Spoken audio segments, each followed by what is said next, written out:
Welcome to the Cronkite Sports Report. I'm Ryan Pinnell. As we reported earlier in the show, the Deandre Ayton era is over in Phoenix. The Suns traded the big man to the Portland Trail Blazers in a three-team deal that gets a little complicated, but here's what it looks like on paper. The Trail Blazers give up Damian Lillard to Milwaukee, while the Bucks send Drew Holiday to Portland. Ayton goes to the Trail Blazers, while the Suns get Yusuf Nurkic, Grayson Allen, Nasir Little, and Keon Johnson.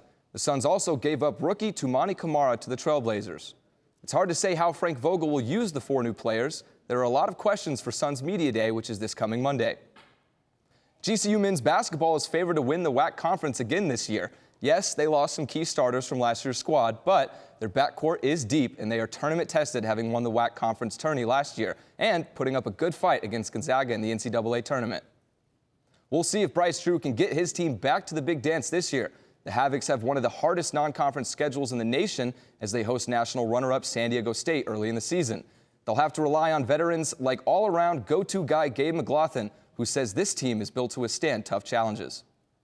Adversity can hit, there may be some tough games that we go through. Hopefully we still win them. That's the plan. But to know that, no matter what happens, this core group, this team is not going to break. Only a handful of people can say they've driven on an official NASCAR-sanctioned track, and even fewer can say they supported a good cause while doing it. Cronkite News reporter Jeff Hinkle takes us behind the wheel for an event that caters to both thrill seekers and philanthropists.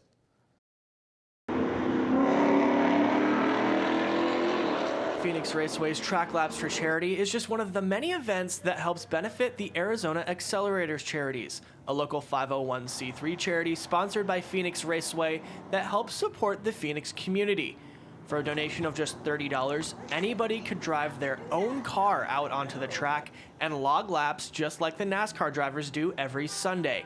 Some people that came to the event saw this as a great opportunity to take their families out for a nice weekend drive.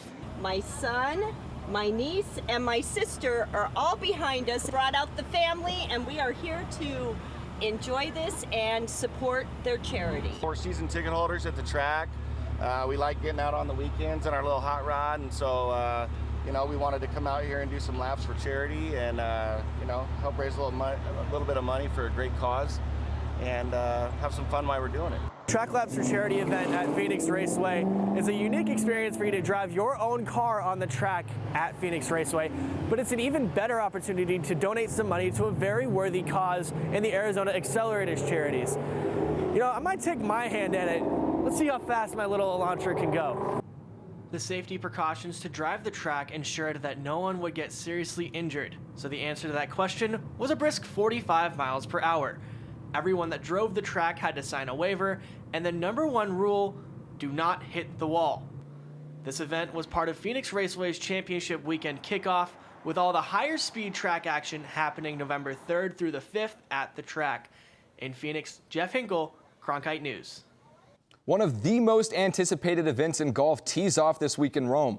The Ryder Cup matchup between Team USA and Team Europe features some of the best players in the world. Team USA won the Cup 2 years ago, but with new talent on Team Europe and the backdrop shifting to Italy this year, winning in enemy territory is historically very difficult in this event. I don't think the average fan realizes just how hard it is to win in a hostile environment. So that to me is what's going to make it such an amazing watch, coupled with Europe a year ago, no one really knew what their 1 through 12 would look like. They've had all these young guys have phenomenal summers and fall, and I think you look at those teams 1 through 8, even 1 through 10, the talent level, like barely any difference. So I think it's going to be a tremendous Ryder Cup. Joining me now is Cronkite sports reporter Jacob Luthi. So, Jacob, we know that both teams, USA and Europe, pull out all the stops for this competition, including the big-name guys like we see behind us. But who and what exactly do we need to look out for from the Europeans this weekend? Yeah, the team this year is incredibly strong for Team Europe, but the one player I'm really looking forward to watching is young Ludwig Aberg. He's a former #1 amateur player in the world. He turned pro just this year, and he's exploded onto the golf scene. He won the Omega European Masters in Switzerland, and that's what really solidified his spot on this European roster. So really seeing what he does for this team is really interesting to me.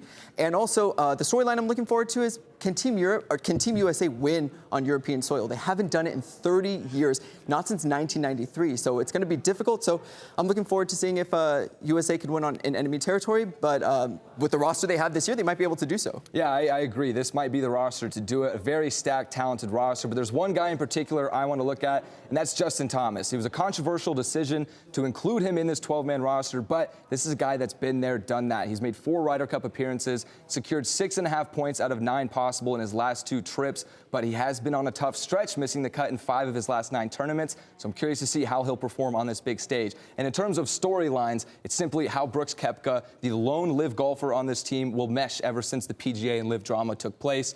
But simply enough, Jacob, got to get your prediction. Europe, USA, who do you got? Europe, it's hard to win in enemy territory. All right, that does it. And that's going to be it for your Cronkite Sports Report. Alex and Aaron, back to you.